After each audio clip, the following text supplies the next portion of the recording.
Just a quick update on that Pacemaker. I secured the panel that was loose. It needed the esoteric part of a 1/4 inch long 6x32 machine screw. I understand now why no one ever put that back on all this time, because that's a really hard part to get. It's just that every hardware store has that wherever you look, and I've got bags of hundreds of those. So that's nice. They only have the 2 screws, one there and one there. It'd be nice if they'd done 4, it'd be more secure, but oh well.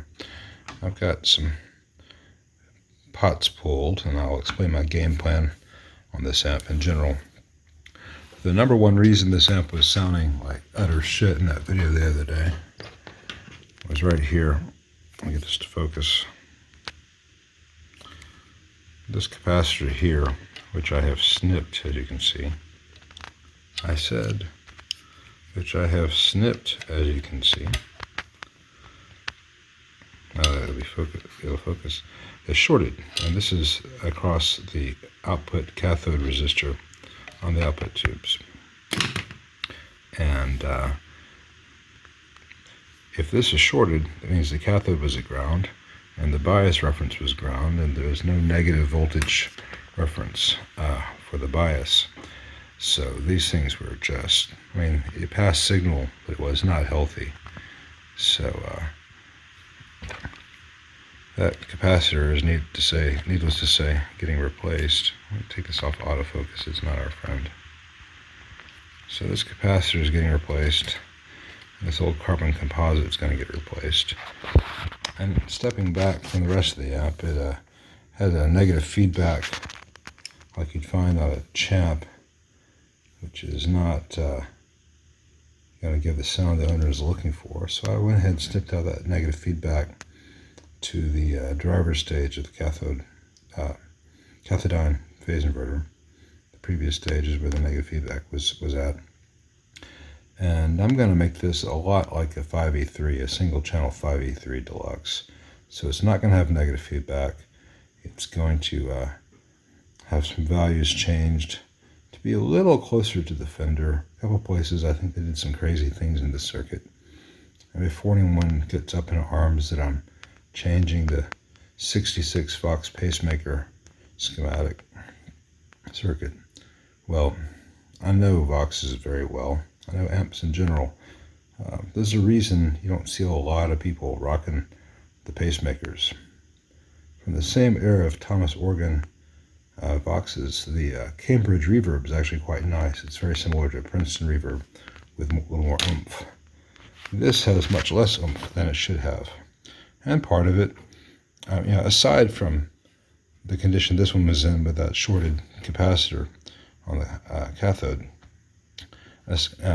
take the design as it was intended, aside from the negative feedback, which is really not necessary or particularly lovely in this, it had a Fender-style tone stack, which is very lossy. So you have a very lossy tone stack, and the second triode cathode wasn't bypassed.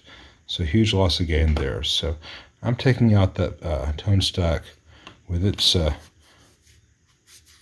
insertion loss, and I'm putting in a cathode bypass cap here that'll give a lot more gain. Not making it a heavy metal monster, but just think tweed Fender.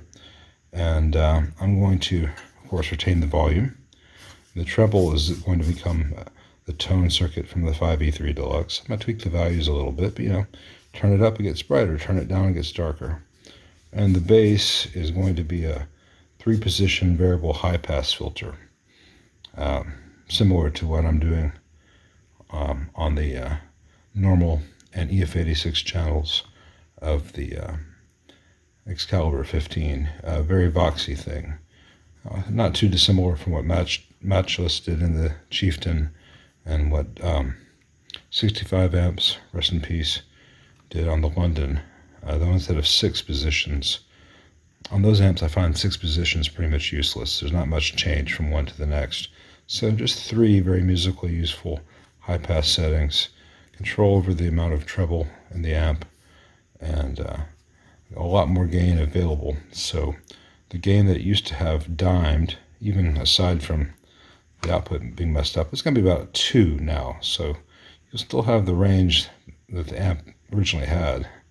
You'll just have a lot more, and it'll sound really nice. I'm going to do some things in the cathodione phase inverter to minimize grid clamping and nipple distortion. Go ahead and get the giggles out of the way. Nipple distortion's a real thing, and it's not your sonic friend. And then on the tremolo, it's like they looked at the Gibson GA18T, but just needed new glasses. So they didn't quite get it right. So I'm going to make the tremolo have a greater depth and much nicer range of speed. So it'll look like a Vox pacemaker. It'll be a stealth amp. It won't sound like one. It'll sound like what someone would have been really excited to get in 1966. And I think that the owner of this amp is going to be real excited to get this in 2021. Now, as far as me making these sweeping changes on this, quote, vintage amp, I know the owner pretty well at this point. I've done quite a bit of work for him. I like to think that we've become friends, and I've got a real good sense of his tastes and sensibilities. And if I had just restored this amp to how Thomas Organ designed it, he'd be full of meh, and we don't like meh. I'm also going to clean up some of the spaghetti while I'm in here. There's just a lot of excess wires. Anyway, this is going to be fun. I've got a game plan. I've got the parts on order. And stand back when you hear this thing.